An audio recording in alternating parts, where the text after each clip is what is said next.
Depuis la sortie de la Kawasaki H2, Motonet se posait une question. Est-ce que cette moto phénoménale, dont le moteur est compressé, est à classer dans la catégorie des hyper sportives, comme une 1299 Panigale, ou est-ce qu'elle est plutôt à classer dans la catégorie des hyper routières, c'est-à-dire ces routières très sportives, comme peut l'être la référence, la légendaire même j'ai envie de dire, Suzuki Hayabusa. Ça nous a donné donc l'idée d'un nouveau comparatif entre ces trois motos. Motonet a donc réuni ces trois motos et les a opposées dans un premier temps sur route pour les étalonner, les comparer comme d'habitude, faire nos mesures habituelles. Ce qui en ressort, à l'évidence, c'est que nous avons affaire à trois sacrés monstres. En premier lieu, celle qui se distingue à tous les niveaux au niveau moteur, c'est la H2. La hargne de ce 4 cylindres en ligne de 998 cm3 est assez impressionnante. On se retrouve vraiment avec un moteur très couplé en bas et qui prend, la poussée se renforce dès 6000 tours où on entend donc le chointement du compresseur se mettre en action. Il y a un effet turbo vraiment très impressionnant à 8000 qui se renforce encore à 10 000 tours. La poussée est phénoménale, on en perd vraiment tous nos repères et ça continue comme ça jusqu'aux 13 500 tours du rupteur. C'est tout simplement effrayant, on peut vraiment parler de cataclysme. Celle qui lui tient vraiment à la limite le mieux la dragée haute, c'est la Ducati. La Ducati elle s'en sort très bien de 4000 à 8000 tours. Là, les deux motos font jeu égal et il y a même sur certains rapports la Ducati qui arrive hop, à partir un tout petit peu devant. Mais dès que la bombe verte passe le cap des 10 000 tours, ciao bella, au revoir la Ducati, on la retrouve plus.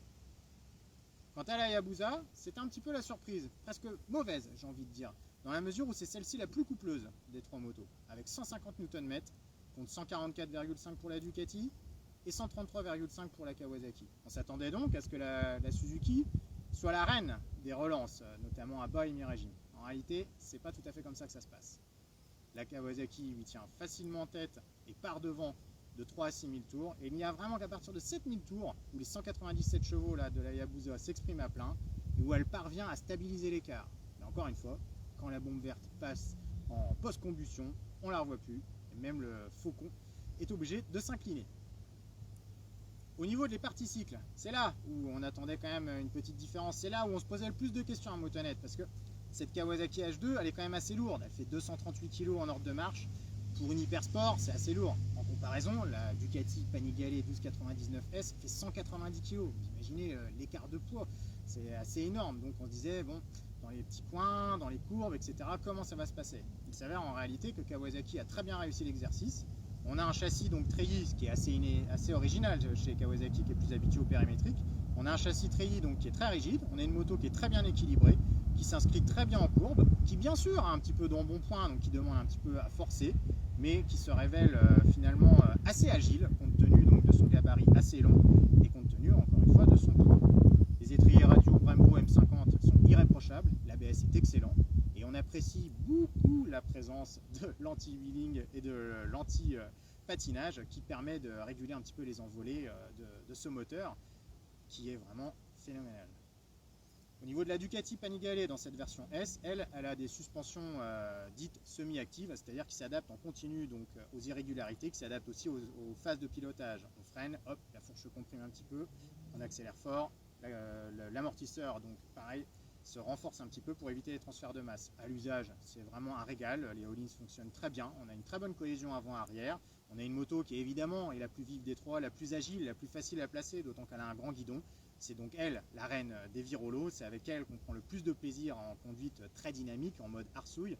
En revanche, c'est avec elle aussi qu'on subit le plus, car son châssis monocoque est extrêmement rigide. On prend une irrégularité donc à la roue avant, on le ressent jusqu'à la roue arrière.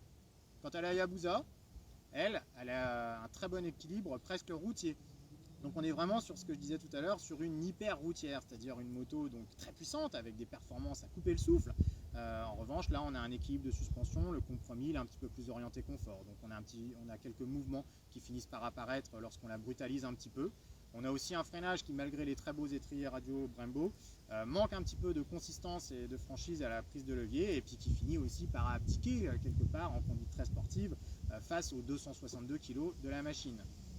Au niveau des aides électroniques, des assistances à la conduite, on a deux motos donc, qui se distinguent de par leur package très évolué. La Kawasaki H2, la Ducati 1299 Panigale. Sur la Ducati justement, on a notamment des suspensions pilotées électroniquement, donc de chez Öhlins, toute une ribambelle d'assistance comme l'antipatinage, un réglage de frein moteur. Ça, on le retrouve aussi sur la Kawasaki. Sur la Suzuki, c'est la moins évoluée des trois, c'est là où on voit aussi que c'est une moto qui date de génération antérieure. Nous n'avons que des modes de contrôle de cartographie moteur, donc qui permettent finalement d'adoucir ou de renforcer la réponse moteur. Je vous propose de vous rendre sur notre page Facebook où nous vous expliquons ça en détail sur ces trois motos.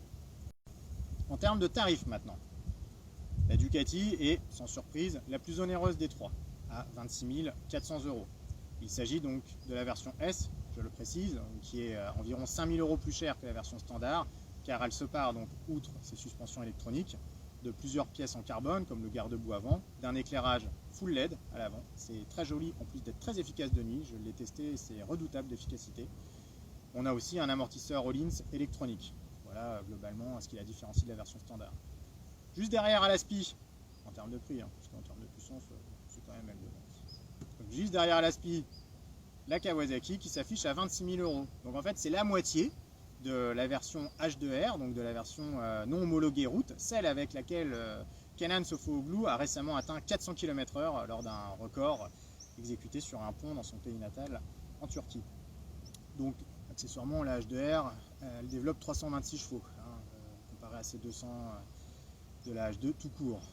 Croyez-moi, sur route, ça suffit amplement. La moins chère, c'est la Suzuki, donc qui se trouve à 15 500 €. Donc là, pour le coup, on a un très bon rapport heureux cheval, on va dire, puisqu'on a quand même 197 chevaux. Donc c'est aussi parce que là encore, la moto étant de génération antérieure, elle est un peu plus amortie, on va dire. C'est aussi en fait tout simplement parce qu'il y a un petit peu moins de technologie sur cette moto, sans lui faire injure. Il y a un excellent moteur, par contre il n'y a pas de shifter par exemple, ou d'instrumentation un peu plus évoluée, encore moins de suspension à pilotage électronique. Bref, toute considération tarifaire mise à part, le verdict de ce duel, si on peut en dresser un, l'avantage reviendrait à la Kawasaki H2. Non pas que finalement ces motos soient vraiment en concurrence frontale, mais tout simplement parce qu'on va dire c'est notre coup de cœur, c'est tout simplement parce qu'on était impressionné par la puissance de cette Kawasaki, par son compresseur, par sa technologie, par son aspect inédit, un cadre treillis, un moteur donc compressé, c'est le seul actuellement dans la production, et par cette poussée incroyable de vigueur à couper le souffle qui nous a fait perdre vraiment beaucoup de repères sur route. Je précise sur route parce que justement, comme je vous le disais en introduction, la première partie de notre comparatif s'est exécutée sur route. Comme d'habitude, on a fait nos habituelles mesures, on a fait des tests de reprise, on a mesuré les diamètres de braquage, donc c'est la Suzuki d'ailleurs qui se tire le mieux de l'exercice, loin devant la Ducati qui braque à peu près aussi bien qu'une péniche. Et on a fait aussi les consommations, à l'occasion de se rendre compte que la Kawasaki est très gloutonne, j'insiste sur le trait parce qu'on a eu des surprises avec des consos qui flirtent avec les 10 litres au 100 sur route sans forcément essorer la poignée comme un sourd, juste quand même en profitant un petit peu de la vigueur moteur, mais donc un moteur très performant mais un moteur très glouton aussi, signalons-le. Donc la deuxième partie de notre essai comparatif devait se dérouler sur circuit. Encore une fois, c'est le circuit des Écuyers qui nous accueillait comme d'habitude à bras ouverts sur ce fabuleux circuit situé à une grosse heure de Paris, à côté de Château-Thierry dans l'Aisne, un circuit tortueux, sinueux, vallonné, avec jusqu'à 6% de dénivelé. Et malheureusement pour nous, c'est la pluie aussi qui nous a accueillis, outre toute l'équipe très sympathique du circuit de Beuvard. La pluie qui nous a pas quitté donc de la journée et qui nous a donc empêché de dégourdir les bielles de ces trois motos d'exception et de leur moulin exceptionnel, car c'était bien là le but de l'exercice. Ce n'était pas évidemment de les mettre en termes de performance pure, de chasser le chrono, mais bien de leur libérer un petit peu suffisamment d'espace pour les laisser s'exprimer. Donc bon, tant pis, ce n'est que partie remise et on essaiera une prochaine fois, pourquoi pas, de revenir sur circuit pour faire encore plus parler la poudre de la bombe Kawasaki H2.